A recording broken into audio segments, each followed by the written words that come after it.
Hey Dave, how you going? Good, you? Yeah, not too bad, thank you. I just spoke to your lovely co-stars.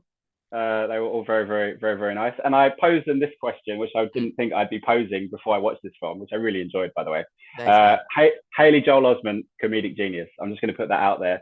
And this, Alison was telling me that you actually wrote this for him, which I didn't know beforehand. Tell me about that and what he brought to the film and why you wanted him to be part of it.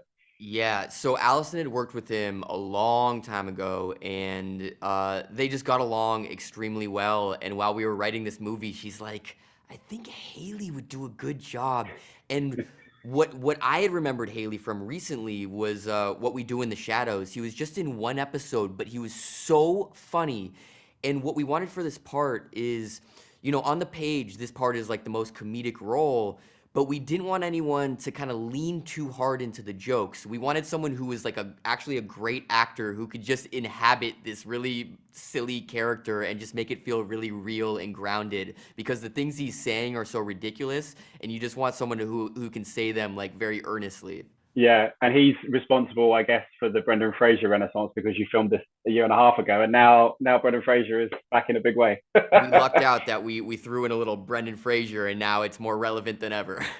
And Blast from the Past. I said that to the guys. I love that film. It's a great film. It It's lovely that actually you mentioned is. it. We rewatched it recently. There's some really good stuff in that movie. There is some really good stuff in that movie. I like that.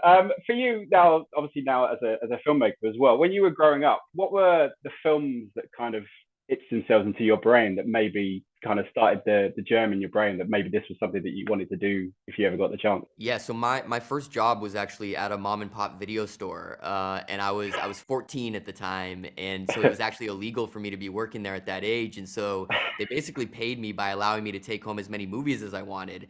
And this was the year 1999, which is now regarded as one of the greatest movie years of all time. Awesome. Yeah. And Wow. so it's all these like seminal films like The Matrix, Blair Witch Project, American Beauty, Being John Malkovich, The Insider, American Movie, like all these Yeah. incredible films, like, and that was like my film school at the time. And so I do remember watching Fight Club though, and being like, my mind was blown where it was like, oh, you can do some crazy stuff with movies, and that's kind of what opened up a lot in my mind. Yeah.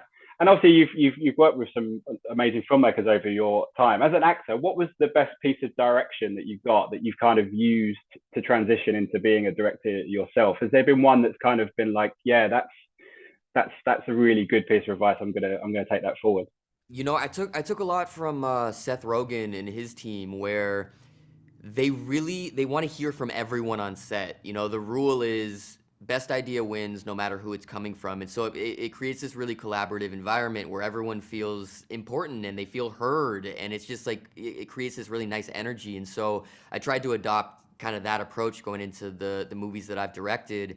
And it's amazing because I've been surrounded by, from the cast and the crew, I've been surrounded by all these people who I'm genuine fans of. And so I don't have to micromanage anyone. And so I get to kind of sit back and mostly just be a cheerleader and encourage them to do what they're great at. And it just becomes this really nice, just symbiotic thing between everyone. And we all have a good time. Yeah. And just as a final question, obviously the rental, which I really, really enjoyed as well, is a very Thanks. different movie to this. Yeah. Are you enjoying kind of being able to jump from one to another, and maybe in your next one you might jump into something completely different that people won't be expecting?